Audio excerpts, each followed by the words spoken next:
Professeur Djibril Diakhaté, je suis le directeur de l'école de bibliothécaires archivistes et documentalistes. D'accord, voilà, vous êtes là, vous organisez en collaboration avec la Commission nationale de l'UNESCO un séminaire axé sur l'intelligence artificielle.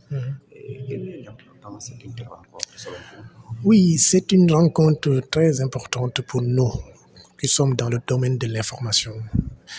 Parce que l'intelligence artificielle, nous le savons tous, est présente dans nos sociétés, dans nos pratiques, notre façon de faire le travail partout. Mais cette présence-là est encore plus importante dans le domaine de l'information. Nous qui sommes dans les métiers de l'information, on est très impactés par l'utilisation de l'intelligence artificielle. Donc ce séminaire-là, c'est une forme d'occasion pour nous, pour réfléchir sur l'impact de l'intelligence artificielle dans nos métiers. Et c'est une réflexion qui a été commencée depuis l'année dernière dans le cadre du colloque que le labo de l'EBAC, de l'ARSIC, laboratoire de recherche en sciences de l'information et de la communication, avait organisé sur la même thématique. Donc ceci, c'est un prolongement avec l'accompagnement de la Commission nationale pour l'UNESCO pour continuer la réflexion, mais aussi dans une dynamique plus pratique. Parce que le colloque était théorique, mais ce séminaire-là va combiner à la fois des activités théoriques et des activités pratiques. Donc nous aurons des sessions avec des discussions le matin. Maintenant, avant l'après-midi, nous allons former les participants à l'utilisation de l'intelligence artificielle. Que vous êtes impacté par l'intelligence artificielle, c'est un impact positif ou c'est un impact négatif? Moi, je pense que c'est toujours positif. C'est vrai, tout dépend de l'approche qu'on a. C'est-à-dire, l'intelligence artificielle, c'est un outil. Il faut apprendre à se l'approprier. C'est juste ça. Parce que c'est comme je l'ai évoqué ce matin dans mon discours. Au début d'Internet, on disait quoi? On disait que voilà, l'Internet va plus venir à bout va faire disparaître les professionnels de l'information documentaire. Et aujourd'hui, on s'est rendu compte que l'Internet a été plus une opportunité qu'une menace. Parce que les professionnels d'alors ont su se réapproprier l'outil qui était Internet. C'est le même principe, c'est les mêmes conditions qui sont là aujourd'hui. Donc, moi, je pense que ce sera une menace pour ceux qui l'ignorent. Mais ce sera une opportunité pour ceux qui, comme nous, vont se mettre à se l'approprier pour voir exactement comment ça peut apporter des changements positifs dans notre métier. Et justement, je vous pose la question, comment ceux qui y croient peuvent l'approprier pour que ça soit positif pour eux? Oui, parce que en fait, moi je pense que un outil, c'est un outil. Un couteau, ça permet de préparer, mais ça permet aussi de tuer. D'accord? Donc, chacun doit faire une sorte d'introspection dans ce métier, voir exactement quelles sont les activités dans lesquelles l'intelligence artificielle peut apporter des solutions. On est dans des métiers où il y a beaucoup d'automatisation possible. Mais en matière d'automatisation, l'intelligence artificielle est un moyen. Il faut l'avoir comme un assistant. Quand on le voit comme un assistant, on peut en tirer profit. C'est comme demander à ton assistant de faire des choses que tu ne pourrais pas faire. On peut faire la même chose pour l'intelligence artificielle. Maintenant, pour ce faire, il faut être expert de ton domaine. Donc, si vous savez ce que vous faites, si vous êtes compétent dans votre domaine, ce sera plus facile pour vous d'utiliser l'intelligence artificielle que quelqu'un qui est là, qui ne se connaît pas et qui va juste utiliser pour des tâches qu'il ne maîtrise pas. Pour ces gens-là, c'est une menace parce qu'ils vont disparaître. Mais quand vous maîtrisez votre domaine et vous lui déléguez des tâches à automatiser, là, ça devient une opportunité en termes de productivité, en termes d'efficacité. Et quels sont les participants? Les participants, on a les enseignants de l'EBAD, qui sont parfois des présentateurs aussi. On a des enseignants de l'ESP, il y a des professionnels de l'information documentaire. Nous avons des bibliothécaires, des archivistes documentaires qui nous viennent de Dakar, de Saint-Louis, de Kaolack, etc. Nous avons nos doctorants. Nous avons le LARSIC, les doctorants sont là. Donc c'est un groupe assez dynamique et qui sont aux avant-postes de cette année. Nous attendons d'abord un changement d'état d'esprit par rapport à l'intelligence artificielle. Les gens doivent changer d'état d'esprit par rapport à l'intelligence artificielle. C'est-à-dire ne pas regarder l'intelligence artificielle comme étant une menace, mais comme un outil, comme une opportunité. Ça, c'est le premier objectif. Deuxième objectif, c'est d'identifier les activités qu'il est possible dans nos métiers, dans lesquelles il est possible dans nos métiers d'utiliser l'intelligence artificielle et les former dans ces activités-là. Pas une formation intégrale, mais les donner les outils, après leur permettre, après chez eux, s'ils ont besoin d'aller plus loin, de progresser. Je suis Michel Kenmo, je suis conseiller régional pour la communication et l'information au bureau régional de l'UNESCO pour l'Afrique de l'Ouest. Pourquoi vous avez jugé important d'organiser ces séminaires sur l'intelligence artificielle? Je dirais que l'intelligence artificielle apparaît comme une innovation majeure de cette dernière décennie qui très rapidement a su trouver sa place dans quasiment tous les aspects de l'interaction, surtout tous les aspects où nous devons interagir avec des données, avec des textes. Et à ce titre, étant donné que les sciences de l'information documentaire ont, entre autres, pour matière première le savoir, l'information, les données, on s'est vite aperçu que le développement de l'intelligence artificielle a certainement un impact sur non seulement la manière par laquelle on pense les sciences de l'information documentaire, mais aussi la manière par laquelle on l'exerce.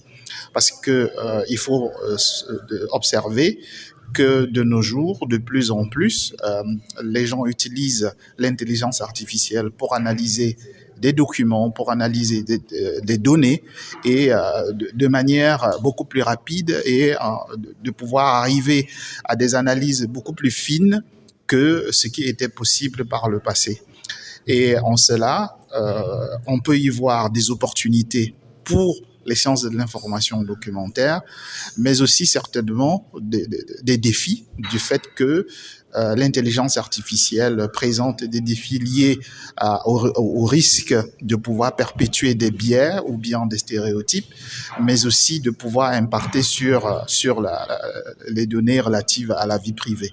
Donc, nous avions pensé qu'il était bien qu'on puisse engager la réflexion sur comment est-ce que l'intelligence artificielle impacte les sciences de l'information documentaire dans une démarche non seulement de compréhension, mais dans une démarche pour nous informer de ce qu'il convient de faire pour que les sciences de l'information documentaire s'arriment à cette innovation.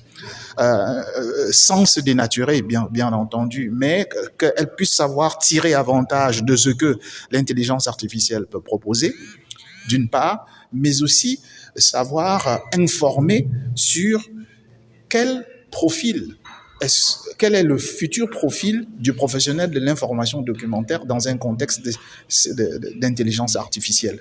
Ces réflexions vont certainement nous aider à nous dire à quel cursus pour demain, peut-être pas demain, mais déjà pour aujourd'hui, quel cursus pour les professionnels de demain, de telle sorte que les professionnels qui sortent des écoles de formation dans le domaine des sciences de l'information documentaire puissent être compétents sur les questions d'intelligence artificielle. Voilà. Voilà. Et c'est quoi l'objectif de ce séminaire? Alors, comme je l'ai dit tantôt, l'objectif, c'est déjà de permettre aux professionnels, de permettre aux chercheurs de réfléchir sur comment est-ce que l'intelligence artificielle impacte le champ du savoir qu'est la science de l'information documentaire. Ça, c'est le premier aspect. Et comment est-ce que l'intelligence artificielle peut bénéficier aux sciences de l'information, à la pratique des sciences de l'information documentaire. Et troisièmement, quel cursus pour permettre aux professionnels de l'information documentaire de demain de pouvoir être compétents par rapport aux opportunités et aussi aux défis que pose l'intelligence artificielle. Donc, c'est un séminaire à la fois qui va avoir un côté théorique pour réfléchir sur comment est-ce que les avancées liées à l'intelligence artificielle impactent l'épistémologie des sciences de l'information et de la communication et de la documentation, et de l'autre côté un côté pratique pour voir comment est-ce que déjà aujourd'hui l'intelligence artificielle est utilisée par les institutions de la mémoire, par les bibliothèques, par les archives, pour améliorer le service offert au public et aussi pour pouvoir mieux et plus rapidement faire les travaux d'indexation et de catalogage des fonds et des collections dont ils disposent. Oui, je pense que beaucoup a été dit sur les risques de l'intelligence artificielle. Et en cela, l'UNESCO a mené une réflexion très approfondie sur la question et dans le cadre de la recommandation de l'UNESCO sur l'éthique de l'intelligence artificielle, l'UNESCO préconise des actions au niveau des États, au niveau des institutions technologiques, au niveau académique, mais aussi au niveau du grand public. Alors, au niveau des États, il faut que les États puissent adopter des politiques et des cadres de gouvernance de l'intelligence artificielle qui permettent de garantir le respect de l'équité, le respect de la protection de la vie privée, de la transparence, donc les algorithmes de l'intelligence artificielle. Donc, il y a un certain nombre de principes que la recommandation de l'UNESCO, qui est un instrument normatif, préconise et que les États doivent traduire cela au travers des mécanismes de gouvernance de l'intelligence artificielle ou bien des lois au niveau national.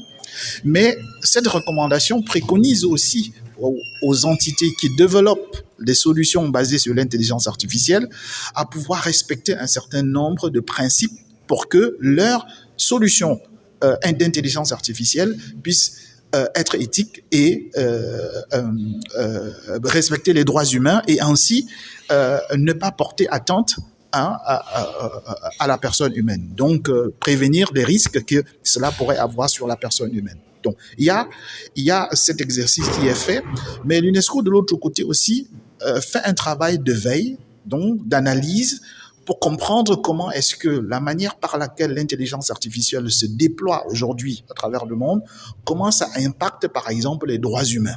Donc, cet exercice, lorsque ces rapports sont produits, ils permettent d'informer les États pour attirer l'attention non seulement sur les développeurs de solutions d'intelligence artificielle, mais aussi sur les États pour dire, voilà, attention, il y a tel aspect dans l'application de l'intelligence artificielle qui mérite soit qu'on puisse promouvoir parce que c'est positif par rapport aux droits humains ou qui mérite qu'on puisse prêter davantage attention parce que ça pourrait soit perpétuer des stéréotypes, des biais, ou bien porter atteinte à la vie privée, ou bien causer d'autres dommages encore à différents droits humains. Donc, il y a cet exercice-là qui est fait et donc ce sont les différents moyens par lesquels on œuvre à pouvoir limiter l'impact négatif de l'intelligence artificielle sur la société.